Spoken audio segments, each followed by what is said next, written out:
me gusta mucho compartir la palabra. A lo mejor no lo haga como debería hacerlo, pero yo hablo lo que el Señor pone en mi corazón.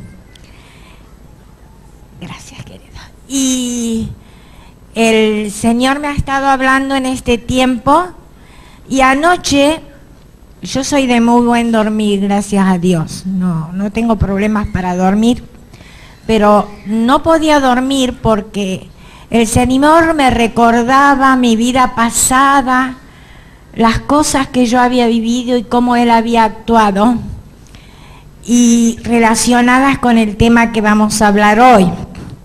Los que vieron el tema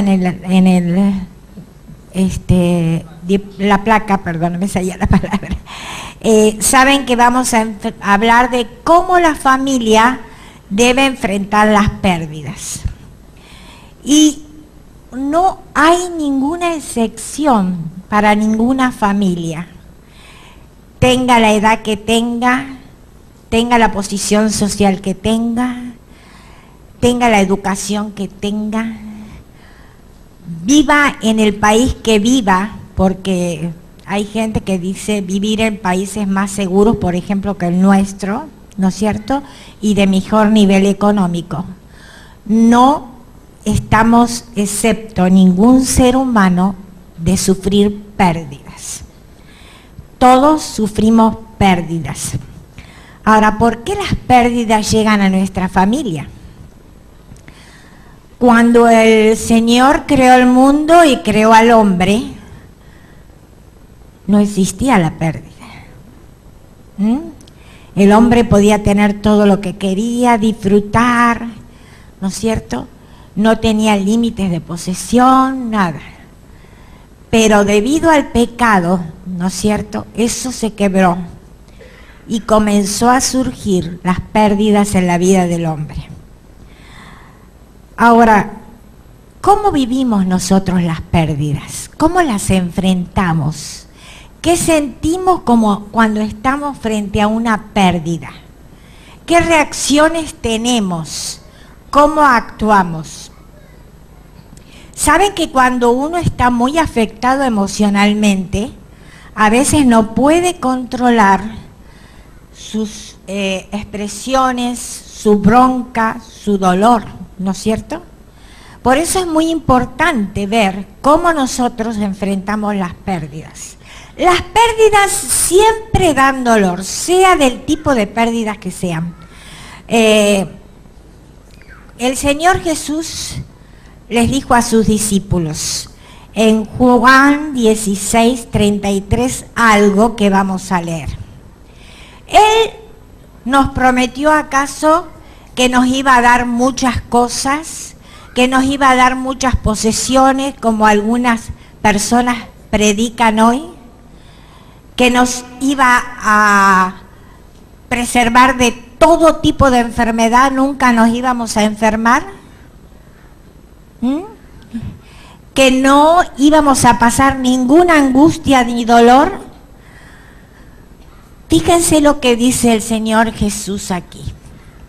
Estas cosas os he hablado para que en mí tengáis paz.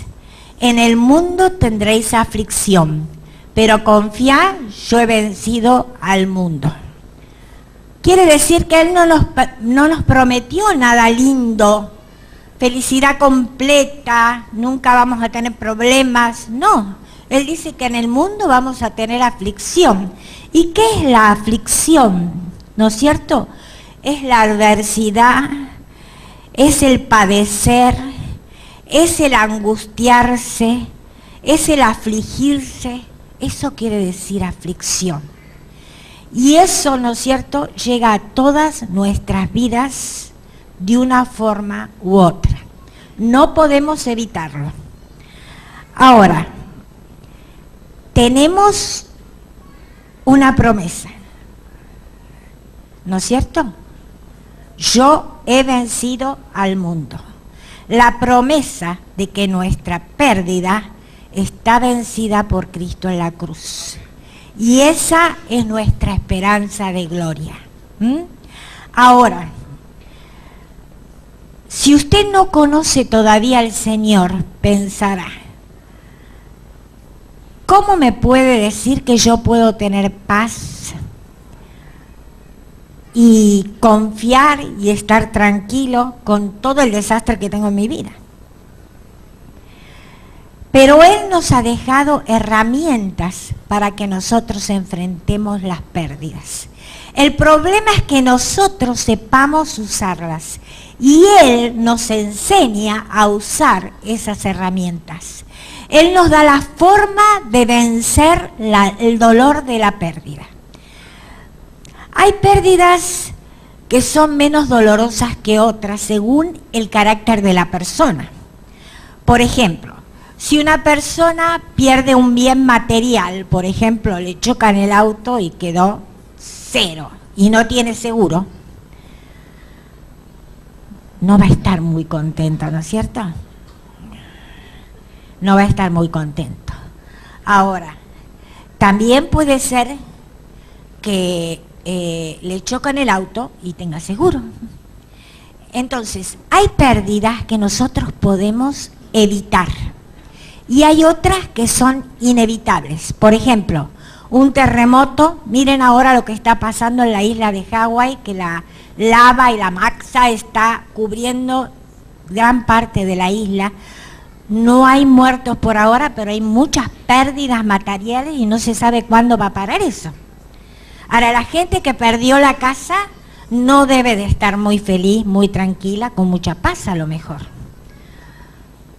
Pero eso es lo que nos pide el Señor, que tengamos paz y que tengamos confianza. Y confiad, yo te doy la victoria. Ahora, ante semejante desastre, ¿dónde veo la victoria? ¿Cómo la veo a la victoria? Por la fe. ¿Qué es la fe? Es poder ver aquello que no se puede ver. Es tener esperanza de que lo voy a lograr. Ahora, hay otros tipos de pérdidas. Pérdida de un amor, de un novio, una separación conyugal. Son cosas que quiebran mucho cuando uno pierde una persona que ama, no porque se haya muerto, sino porque lo dejó o porque tuvieron que romper, ¿no es cierto? Y un matrimonio que se separa. Y a veces es difícil separarse en buenos términos. Ahora, yo el otro día estaba conversando, hace un tiempo largo, estaba conversando con la pastora, al tiempo que quedé viuda, y yo le decía, Eli, es un pensamiento mío, ¿no? Yo creo que el divorcio es peor que la viudez. El dolor del divorcio, del fracaso, de la soledad, es peor que la viudez, porque la muerte es inevitable, todos nos vamos a morir. Ahora, puede ser anunciada una persona que se enferma, que hay que cuidarla por años, por meses, y puede ser así, en un momento, como me pasó a mí. Yo estaba conversando con mi esposo y se cayó muerto. Ahora, ¿cuál es la mejor? Yo siempre pienso, qué bien que pasó así, porque mi esposo era un hombre que no podía estar quieto, y si hubiera tenido que estar enfermo, iba a sufrir yo y iba a sufrir él. Pero ¿cuál es la base para pensar que es lo mejor? La soberanía de Dios. Dios es soberano y Él actúa como Él quiere. Y Él nos dice que Él nos va a dar lo mejor. Todo lo que te va a pasar va a ser lo mejor para vos. Ahora, ¿cuál es la condición de poder gozar de lo mejor? Hay una pequeñita condición ahí. ¿Cuál es? ¿Cuál es? ¿Cómo? La fe. ¿Y qué más? Hay una cosa muy importante. Reconocer la soberanía de Dios. Perfecto. ¿Y qué más? La obediencia, chicos. La obediencia. Yo no puedo clamar a Dios si no estoy en obediencia. Yo debo de estar en obediencia. Y ¿Saben una cosa? Cuando llega el momento de la pérdida, estar preparado para enfrentarla. La pérdida de un trabajo. Ustedes saben que en estos últimos años en nuestro país, y en otros también como Europa y demás, mucha gente quedó sin trabajo. En Estados Unidos muchísima gente perdió las propiedades, cuando hubo el problema bancario hace unos años atrás. Y no pudieron recuperarlas. Ni siquiera las podían vender para no perderlas porque nadie se las quería comprar. Eran tanta la cantidad de propiedades que estaban sin pagar que nadie quería comprar las propiedades, así que tampoco las podían vender. Ahora, eso, ¿no es cierto?, hace que, por ejemplo, cuando el jefe de familia se queda sin trabajo, se rompe el eje del hogar. ¿Por qué? Porque el padre es el que sostiene el hogar, casi siempre tiene el mejor sueldo, la madre colabora, la mayoría de las veces, aunque muchas veces pasa al revés, y el padre cuando se queda sin trabajo y tiene que quedarse en la casa, se empieza a sentir mal, se empieza a sentir inútil, empieza a sentir que no sirve, se empieza a sentir que no es hombre, que lo tienen que mantener, que él no está para lavar los platos y hacer la comida cuando viene la mujer del trabajo. Y todo eso hace que la pareja empiece a tener problemas, la mayoría de las veces.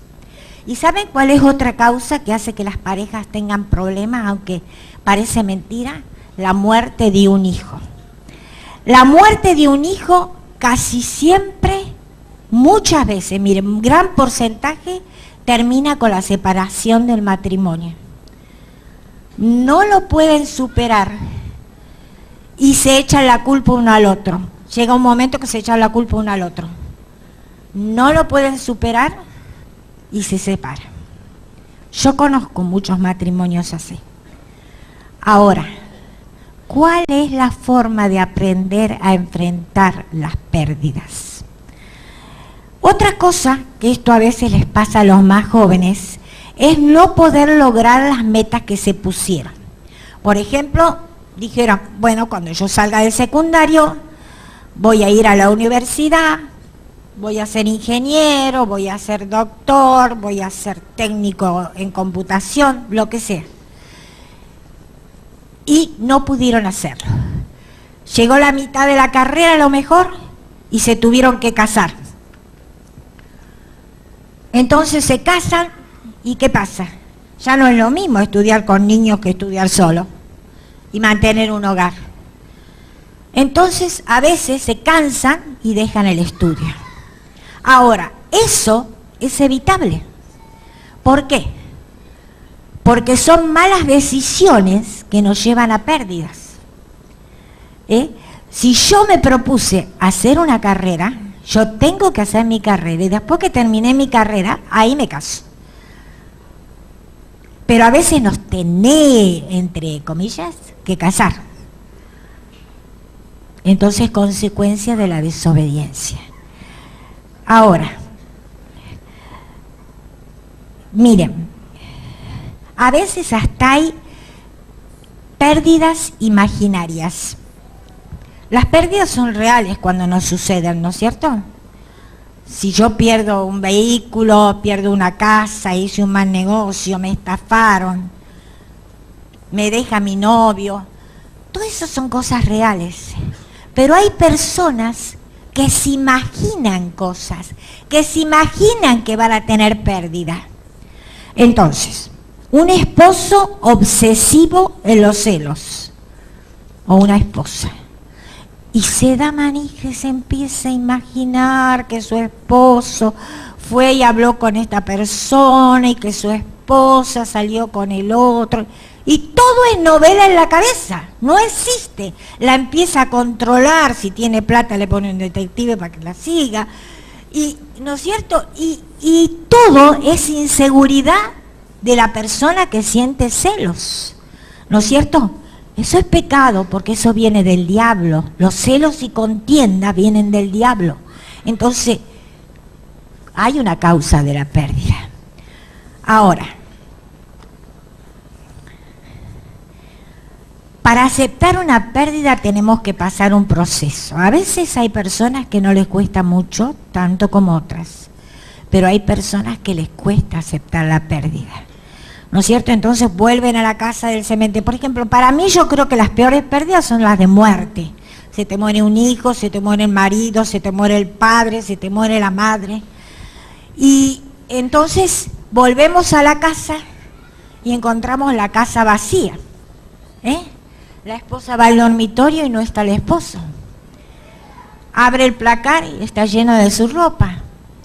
Es difícil, es muy difícil. ¿Y cómo hacemos? Eso se llama negación, porque nosotros no queremos realmente aceptar que el esposo ya no está. Y saben que inconscientemente, o la esposa, o el hijo, pensamos que va a volver. Y a veces, a mí me pasaba los primeros tiempos, mi marido llegaba casi todos los días a las 6 de la tarde, y yo escuchaba la moto de mi marido que llegaba a la casa, me levantaba e iba a buscar a mi marido. No tomaba conciencia de que él ya no iba a venir. ¿Se dan cuenta? Es difícil porque uno niega y le parece que va a volver a ver a la persona. Y después hay que enfrentar la soledad, hay que enfrentar los problemas que vienen al estar solo, ¿no es cierto?, problemas económicos, porque no es lo mismo tener el marido que trabajar uno solo o no trabajar. Los trámites, todos los trámites que hay que hacer, y para eso se necesita decisión y fuerza de voluntad, porque de otra forma no se puede hacer. Ahora, lo que yo les digo muy lindo, pero ¿cómo lo hacemos? Si yo estoy hecho una piltrafa, y entonces me aíslo, no quiero ver a la gente, me molestan mis nietos, no quiero que me vengan a molestar, quiero estar en silencio. Por ahí hay gente que llega a tomar antidepresivos, ¿no es cierto? No, pastor, a mí no me pasó eso de los nietos. Por ahí comienza a tomar antidepresivos. Ahora, ¿cómo vivir consciente y seguro las pérdidas? Primero tenemos que aceptar que Él ha vencido toda lucha, toda dificultad. Tenemos que aceptar que antes que yo esté en ese momento, que mi esposo muere, o mi mamá, o mi papá, o quien sea, el Señor, antes de la fundación del mundo, ya me había preparado, si yo quiero utilizar su ayuda, herramientas para que yo en ese momento las utilice. Y Él sabía que yo iba a estar pasando eso y que yo iba a necesitar su ayuda. Eso es entender la soberanía de Dios, el gobierno del universo.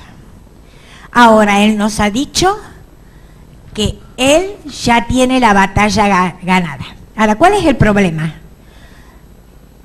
Si yo lo quiero hacer por mi cuenta, el triunfo de Cristo no me sirve. Yo lo hago por mi cuenta, como yo quiero, y bueno, sufro las consecuencias. Pero ¿saben qué pasa? Para enfrentar las pérdidas hay que prepararse toda la vida. No es cuestión de prepararse en el momento. ¡Ay! Me chocaron el auto. ¡Ay! Se me enfermó mi hijo. No sabe si se va a salvar o no. No. Hay que prepararse toda la vida con el Señor. Entonces el Señor le va enseñando y le va ayudando a que cuando usted tenga que enfrentar la pérdida, la enfrente en paz. Yo soy vuestro amparo y fortaleza, vuestro pronto auxilio en las tribulaciones. Por tanto, no temeremos, aunque la tierra sea removida. Jehová es mi pastor, nada me faltará. Aunque ande en valle de sombra de muerte, no temeré mal alguno, porque tú estarás conmigo. No nos tenemos que preparar nosotros solos, tenemos que preparar a la familia, a nuestros hijos, enseñarles la palabra para que puedan enfrentar con fuerza las pérdidas. El chico tiene que saber que no siempre le va a salir todo bien, que el abuelo se va a morir, que la mamá puede partir. Yo me acuerdo que yo fui única hija y mi madre siempre me preparaba porque ella decía, si a mí me pasa algo, ¿qué va a ser de vos si no te sabes manejar? Entonces me enseñaba a que yo me maneje sola. Y a mi mamá le costaba mandarme al banco con el dinero del sueldo de mi padre, ir a hacer trámites, pero ella me mandaba. Yo tenía 12 años y ella me mandaba a todos lados. Y yo aprendía y adquiría seguridad. Pero no solamente eso. A los 3 años me enseñó el Salmo 23 y hoy todavía se los repito. Eso es prepararse. ¿Por qué? ¿Ustedes saben por qué vienen las pérdidas? Siempre le echamos la culpa al diablo, ¿no? Ay, esto me pasó porque el diablo metió la cola. Pero la palabra de Dios no dice eso. Vamos a Hebreos.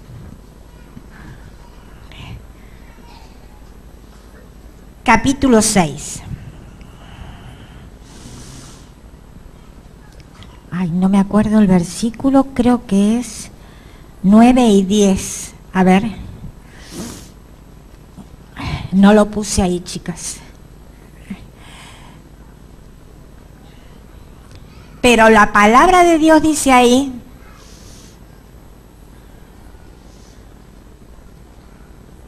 no es esa. Pero la palabra de Dios dice, a ver, lo voy a buscar yo, que el Padre, ¿cómo dice la palabra de Dios? A ver, ¿quién la sabe? ¿Quién aprendió el texto de memoria? ¿Qué dice? El Padre al Hijo que ama, reprende, disciplina, ¿no es cierto? Al Hijo que ama, disciplina. Y si no lo disciplina, ¿es por qué? Porque lo considera bastardo, dice, ¿no es cierto? Bueno, no lo encuentro en el pasaje. Ahora, leamos 2 Corintios 7, 9 y 10. Gracias, pastor. Lo tenía acá escrito, pero Hebreos 12, 6. Leámoslo. Perdonen, chicas.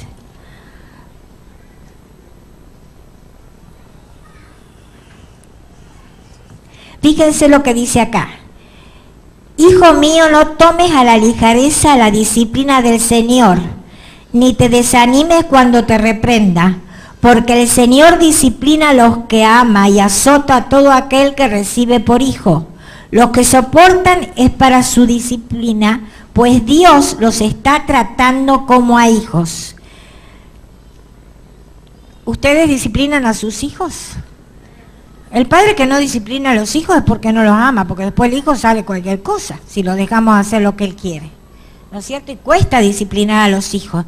Nos duele, a veces tenemos que llorar, pero la palabra de Dios dice que tenemos que disciplinarlos. Ahora, me gusta mucho este pasaje, miren lo que dice. Si soportáis la disciplina, el de Corintios, que te había dicho, querida, es 2 Corintios 7, 9 y 10.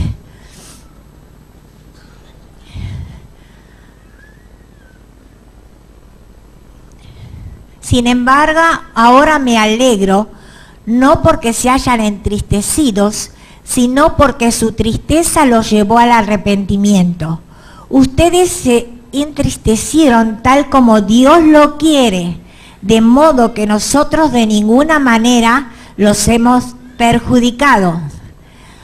La tristeza que proviene de Dios produce el arrepentimiento que lleva a salvación, de la cual no hay que arrepentirse, mientras que la tristeza del mundo produce la muerte.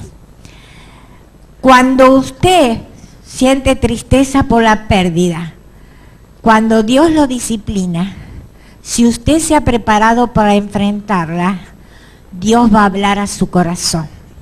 Dios, cuando nos disciplina y nos hace ver pérdidas, habla a nuestro corazón. Y saben que cuando estamos en pérdida, Dios bendice nuestra vida. Y hay a veces gozo. pone personas que nos atiendan, que nos acompañen, pone personas que se ocupen de nosotros, que nos aman, que nos ayudan en las cosas que tenemos que hacer. Dios se encarga de todo. Ahora, cuando usted quiere arreglarlo por usted solo, es medio difícil el asunto. Tiene las consecuencias. Porque ahí dice, la tristeza que viene del mundo, del capricho mío, de hacer lo que yo quiero, produce dolor y muerte. Entonces, cuando nosotros nos preparamos para la disciplina de Dios, saben que yo siempre les digo a mis chicas se ríen, ¿no? Porque yo les digo a ellas, yo cuando tengo que pasar una prueba o una pérdida, lo primero que le pido al Señor, Señor, enséñame prontito lo que tengo que aprender, porque así prontito pasa la prueba. Si yo lo aprendo pronto, la mano de disciplina se corta y Dios es tan misericordioso. Pero si yo soy durito de cabeza y de corazón para con Dios, entonces tengo que sufrir muchas consecuencias. Y el Señor me tiene que seguir disciplinando hasta que yo aprenda lo que tengo que aprender. ¿Y por qué nos disciplina Dios aparte de que nos ama? Miren lo que dice Primera de Pedro 4, 12 y 13. ¿Qué dice ahí? Primera de Pedro 4, 12 y 13. ¿Qué dice ahí?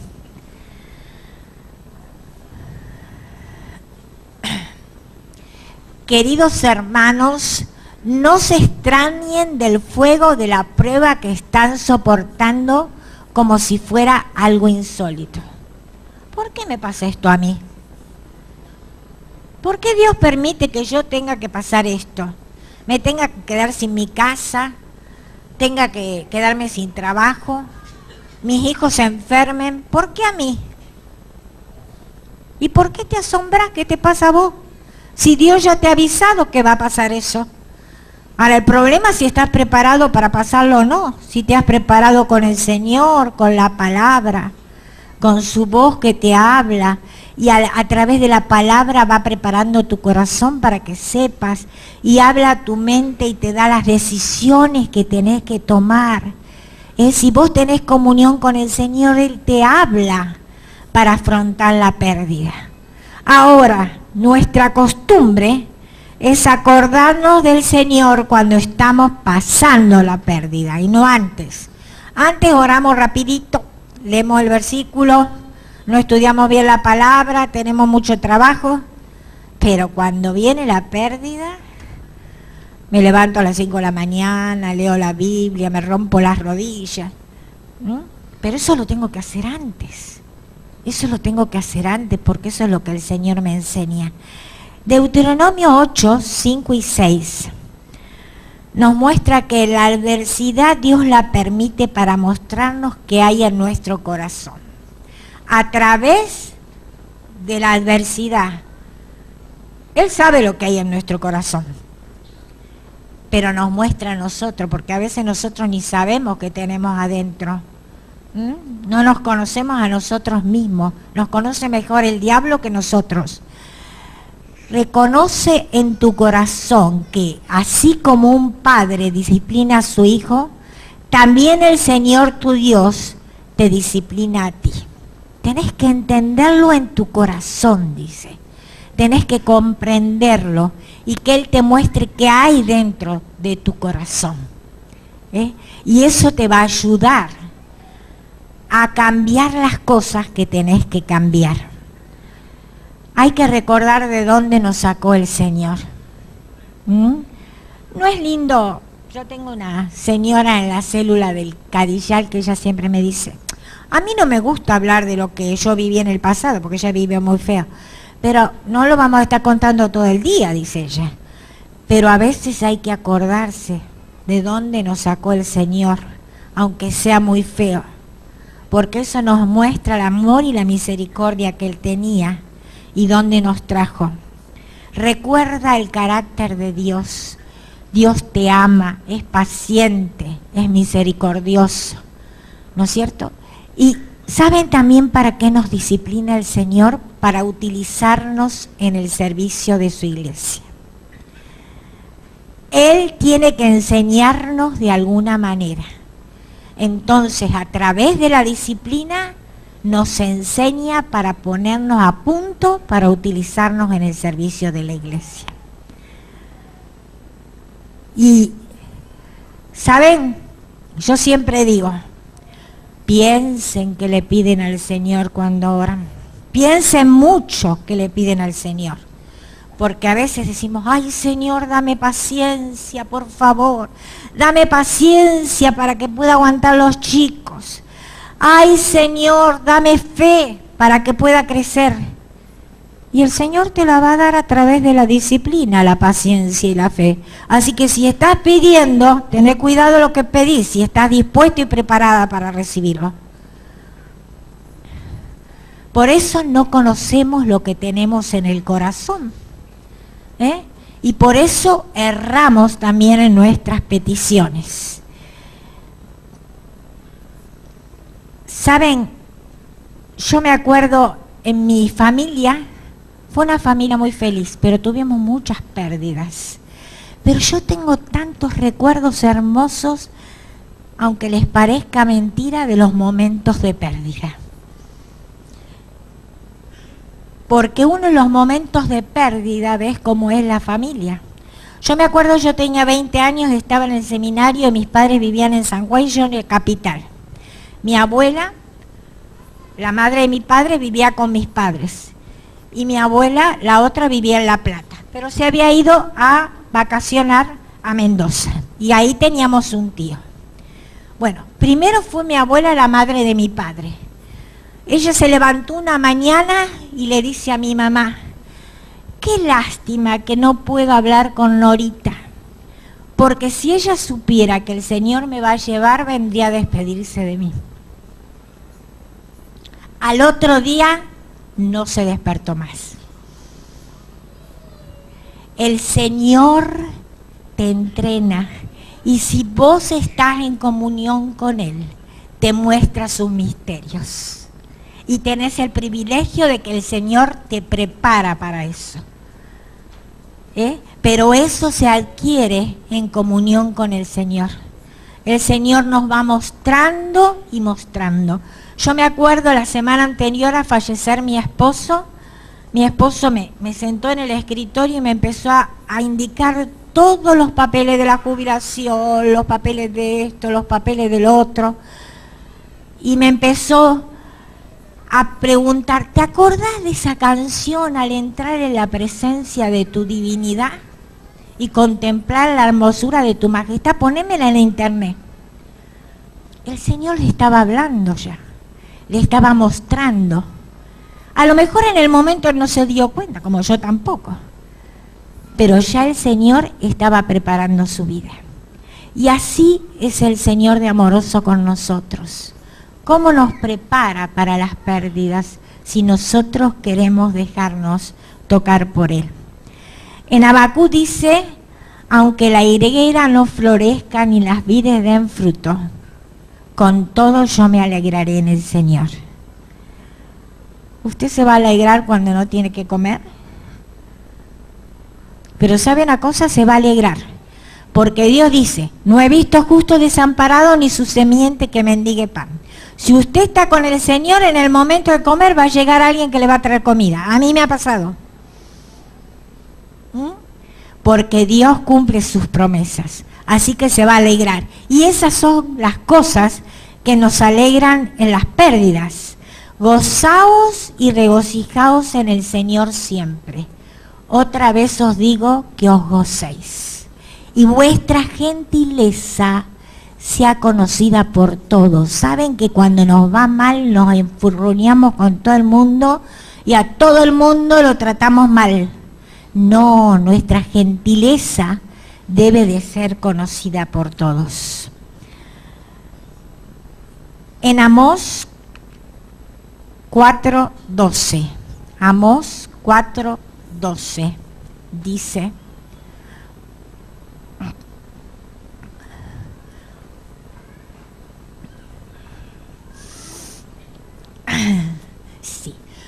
Por eso, Israel, voy a actuar contra ti.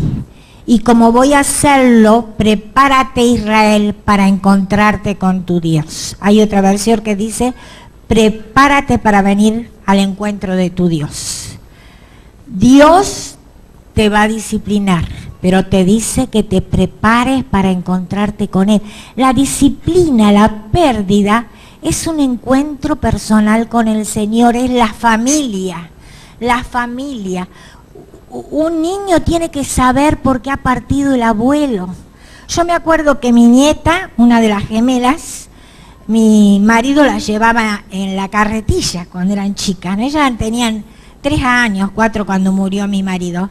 Y él la llevaba por todo el patio y el jardín en las carretillas, les ponía unos almohadones y ellas estaban chochas. Y entonces un día me dice, abuela, el abuelito está en el cielo, ¿no? Sí.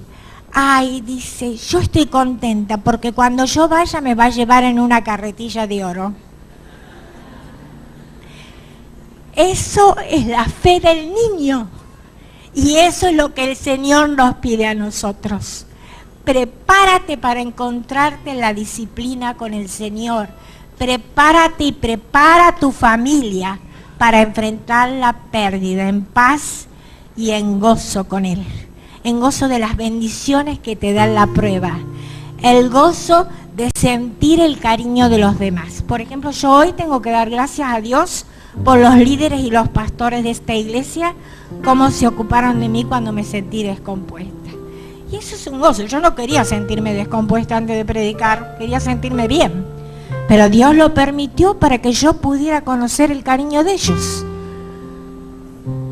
Entonces tenemos que estar preparados para poder recibir la bendición del Señor cuando estamos en la pérdida. Que el Señor les bendiga.